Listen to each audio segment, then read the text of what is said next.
November 29 దేవుని వాక్య ధ్యానం. ఆ జీవము మనుష్యులకు వెలుగై ఉండెను. యోహాను సువార్త 1వ అధ్యాయం 4వ వచనం. మన ప్రభువైన యేసుక్రీస్తు నామములో మీ అందరికీ ఈ ఉదయము శుభములు తెలియచేస్తూ ఉన్నాను. ప్రియులారా, దేవుని మహాకృపను బట్టి అడ్వెంట్ కాలం నుండి ఈ అడ్వెంట్ కాలం వరకు ప్రభు మనలను ఎంతగానో ఆశీర్వదించి నూతనమైన అడ్వెంట్ కాలాన్ని మనకు అనుగ్రహించారు. అందుని బట్టి దేవునికి నేను కృతజ్ఞతాస్తుతులు చెల్లిస్తూ ఉన్నాను. మనలో చాలామంది అడ్వెంట్ ధ్యానాలు చేయండి అయ్యగారు అని ఫోన్ ద్వారాను వారు అందించిన ప్రోత్సాహాన్ని బట్టి నేను ప్రార్థనాపూర్వకంగా ఈ యొక్క అడ్వెంట్ ధ్యానాలకు సిద్ధపడి మీ ముందుకు రావడం జరిగింది. ప్రియులారా, ఒక విషయాన్ని గమనించాలి. అడ్వెంట్ అనేటువంటి ధ్యానాలు ఉదయమే మనకి మార్నింగ్ డెవోషన్ని అడ్వెంట్ ధ్యానాలుగా మలచి డిసెంబర్ 30వ తారీఖు నుండి మనకి ఇవ్వబడిన క్యాలెండర్ ప్రకారంగా జనవరి 8వ తారీఖు వరకు, అంటే ఈ 40 రోజులు కూడా అడ్వెంట్ అంశాలనే మార్నింగ్ డెవోషన్గా, ధ్యానంగా, ప్రామిస్ ఆఫ్ గాడ్గా అందించడానికి సిద్ధపడి మీ ముందుకు రావడం జరుగుతుంది. కనుక ఒకరోజు ముందే ఈ అడ్వెంట్ ధ్యానాలను నేను మీకు తెలియచేయడం జరుగుతుంది. దయతో గమనించి అనుసరించి దైవదేవుని పొందాలని ప్రేమతో మీకు తెలియజేస్తున్నాను. మన ప్రభువైన యేసుక్రీస్తు నామములో అందరికీ శుభాభివందనాలు తెలియజేస్తున్నాను. గడిచిన అడ్వెంట్ నుంచి అడ్వెంట్ వరకు దేవుడు మనల్ని కాపాడిన విధానాన్ని బట్టి ఆ దేవాతి దేవునికి స్తుతులు చెల్లిస్తూ మీ అందరికీ అడ్వెంట్ శుభాలు, ఆశీర్వాదాలు అందిస్తూ ఉన్నాను. ప్రియులారా, అడ్వెంట్ అనే పదం అడ్వెంటస్ అనే పదం నుండి రాబడింది. అడ్వెంటస్ అనే మాటకు అర్థం కమింగ్, రాకడ, రాక, అరైవల్ అనేటువంటి అర్థాలను మనం చూస్తాం. యేసుక్రీస్తు ప్రభుల వారి మొదటి రాకను అనగా ఆయన జననాన్ని జ్ఞాపకం చేసుకుంటూ ఆయన రాకడకు సిద్ధపాటే నిజమైన అడ్వెంట్. ఈ రాకడకు సిద్ధపడేటువంటి ఈ క్రమంలో మనమందరము కూడా మన జీవితాలను ఆయనకి ఇష్టమైన వారంగా మలుచుకొని మనం ముందుకు వెళ్ళే వారంగా ఉండాలి.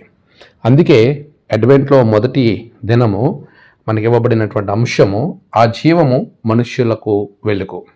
నిజమే, ఆ జీవము అనగా క్రీస్తు ప్రభులవారు. ఆ క్రీస్తు ప్రభులవారు మనుష్యులకు వెలుగుగా ఈ లోకానికి ఉద్భవించినటువంటి దినాన్ని మనము జ్ఞాపకం చేసుకుంటూ ఉన్నాం ఈ అడ్వెంట్ కాలం అంతా. అందుకే అడ్వెంట్ కాలాన్ని మనం గమనిస్తూ ఉన్నప్పుడు క్రీస్తు రాకడను రెండింటిని పోలుస్తూ వర్తమానాలను మనం వింటూ ఉంటాం, ధ్యానిస్తూ ఉంటాం. ఆ మనుష్యుడు అయినటువంటి యేసు స్వామి మనందరికీ వెలుగుగా ఈ లోకానికి వచ్చాడు. వెలుగైనటువంటి ప్రభువుని మనం ఎంతవరకు యాక్సెప్ట్ చేస్తున్నాము? అనేక మంది ఆయనను ఆనాడు యాక్సెప్ట్ చేయలేదు. ఆ వెలుగును మనుషుల్లోనికి వెళుతుంది కాబట్టి, అయినప్పటికీ ఆ మనుషులు ఆ వెలుగును గ్రహింపలేదు. ప్రభు చెప్తున్నారు, నేను లోకానికి వెలుగై ఉన్నాను, మీరిప్పుడు లోకానికి వెలుగుగా ఉండండి. ఆ వెలుగులో నడిచే వారంగా మనం ఉండాలి. ఆ జీవం కలిగినటువంటి ప్రభువు మనందరికీ కూడా వెలుగు. ఆ జీవాన్ని మనలోనికి మనం ఆహ్వానించగలగాలి. ప్రభు జీవమై ఉన్నాడు. నిర్జీవమైనటువంటి జీవితాలకు అనగా అపరాధముల చేత, పాపముల చేత చచ్చిన వారంగా ఉన్నటువంటి మనకు జీవాన్ని ఇవ్వడానికి, ఆ జీవము నిత్య జీవం వైపు నడిపించడానికి, మనలను సిద్ధపరచుటకై ఈ లోకానికి ఎత్తించిన యేసును ప్రభువుగా, క్రీస్తుగా అంగీకరించావా? అలా అంగీకరిస్తే నీ జీవితము ధన్యము. మనుష్యులకు వెలుగైనటువంటి జీవాన్ని నీలో కలిగి ఉన్నప్పుడు నీవు నిత్యము జీవించగలుగుతావు. లేదా నిర్జీవమైనటువంటి జీవితంలోనికి వెళ్ళవలసిన పరిస్థితి ఏర్పడుతుంది.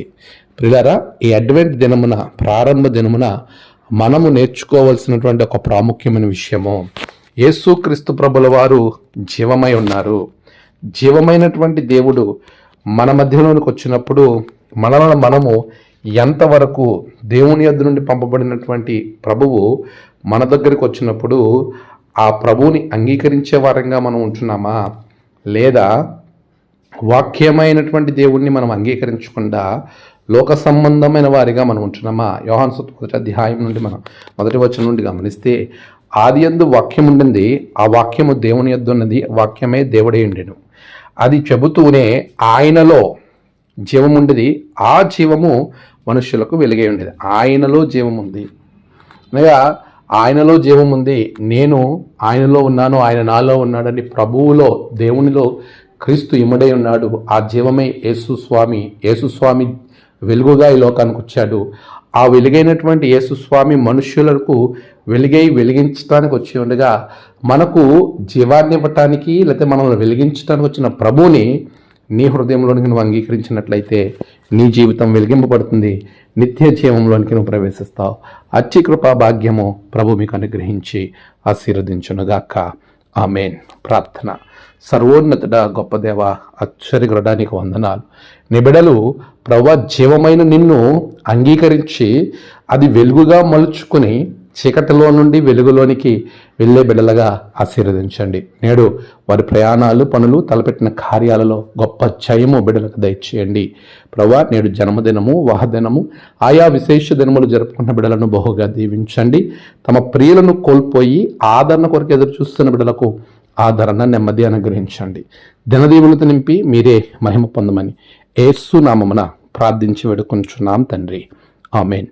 తండ్రి, కుమార, పరిశుద్ధాత్మ త్రియేక దేవుని దీవెన మీకు తోడుగా ఉండి నడిపించునుగాక. ఆమేన్.